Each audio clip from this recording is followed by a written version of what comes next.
এই ছেলে, তুমি এদিকে কোথায় যাও? এই জায়গার ইতিহাস সম্পর্কে তুমি জানো না? আমি এখন সাংবাদিক, সত্য তুলে ধরাই আমার কাজ।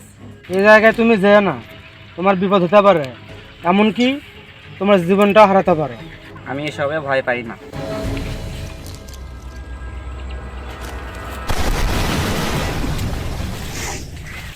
আমি আর পারছি না, আমি তো একটু খাই।